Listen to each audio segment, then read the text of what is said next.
What's up, everybody? Mike Dolce here, four-time world MMA Trainer of the Year, #1 best-selling author of the Living Lean Cookbook. You can get that on Amazon or anywhere else. Amazing cookbooks are sold. But today I wanted to talk to you about breaking the fast. Many of you who follow this channel know I just endured a 72-hour prolonged fast. Zero food, 0 calories, from 6 p.m. Monday night all the way until about 6:30 p.m. on Thursday night. 0 food, 0 calories, 0 anything except for water, Matula tea, a little bit of Earl Grey every so often, and some electrolytes spiked in that water.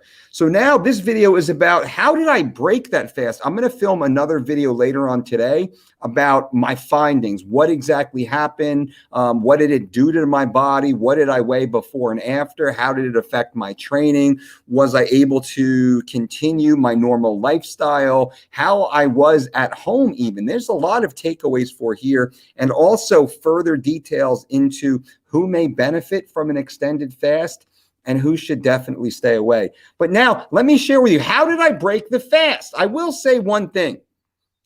Day 3, I was not very hungry, in that I wasn't any more hungry on day 3 as I was on day 1 or day 2. I carried my hunger at about 30% hungry all day long. I was just relatively hungry all day long, as if the average person might be hungry about an hour or so before a normal meal. I always had that lingering hunger, that anticipatory hunger that never left. It was always with me, and I carried it with me. It was my friend. But as I got closer to the end of the 72-hour fast, I determined what I was going to eat very specifically, and let me share that with you. Boom! You see that right there? That is some homemade deliciousness. This is a grass-fed bone broth stew with 4 pounds of chicken, as much celery, carrots, butternut, squash, zucchini, mushrooms, and cabbage as I could fit in. Now, let's take this back for a minute. The bone broth stew I made yesterday morning, Thursday morning, with my 4-year-old daughter, who was very helpful, by the way. Very important, parents out there. Your children should be cooking with you with raw materials, raw ingredients, real food, not just opening boxes and cans. That's not cooking, by the way. But cooking made this meal. When I made this meal, I made this meal with 2 intentions. The first intention was the bone broth. My intention was at 6:30, I wanted to hit the 72-hour mark, knowing that I could eat, and basically enhancing my delayed gratification mechanism. You guys know the Kit Kat story. I talk about that quite often. I could eat right now. I choose not to, and I pushed that to 6:30. And I started with sipping the bone broth. So I used a ladle. I put bone broth into a coffee mug, and I just hung out with that for a little while.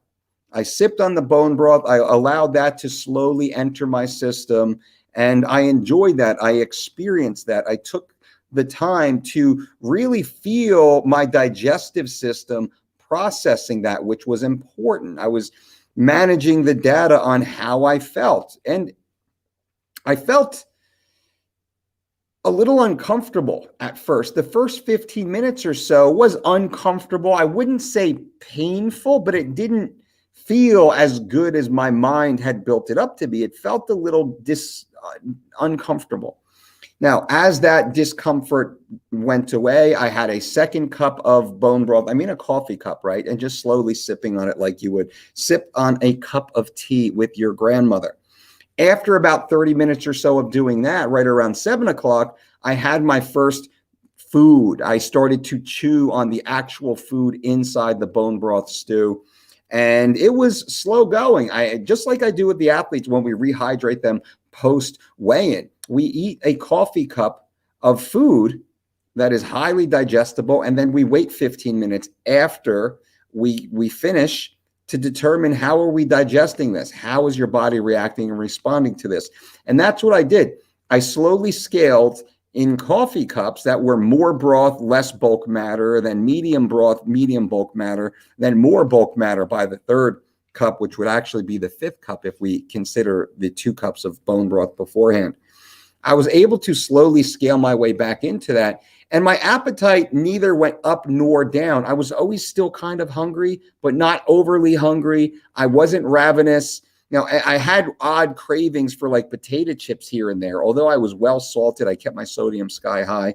But I think that was more of the emotional side, the dopamine hit aspect of the human condition that I was dealing with. As the night went on, I really stuck for about 4 hours or so with the bone broth stew. It was incredible. It was incredible, by the way. And then I took about, that was 7, not 4 hours, maybe 3 hours, because I wound up going to bed around 11:30 or so. I had a little bit of fruit in between, like a little cup or so of fresh berries, blueberries, strawberries, and a little bit of applesauce, more so that I wanted to see how my body would respond to this high sugar hit. And it made me feel great. My brain really seemed to switch on a little bit faster within the 15 to 30 minutes after having the fresh fruit. And then I finished the night with more of the bone broth stew before going to bed. I slept like a baby. Those of you who have been following my journey here with the fasting experiment, as we'll call it, my sleep has been horrible while fasting. It's been terrible while fasting. And that's something I've in my notes. I'll put into the wrap-up video a little later on. But last night, with a little bit of food in my tummy, I was asleep in about 2 minutes. My average. When I choose to fall asleep, I fall asleep.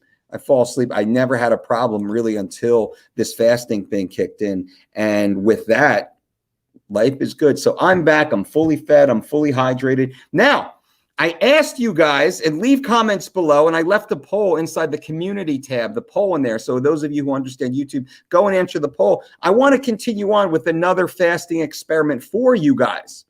What should I do now? Should I do a 12-12 fast? Should I do a 16-8 fast? Should I do a 24 fast? Should I employ some sort of alternate fasting protocol where I fast every other day?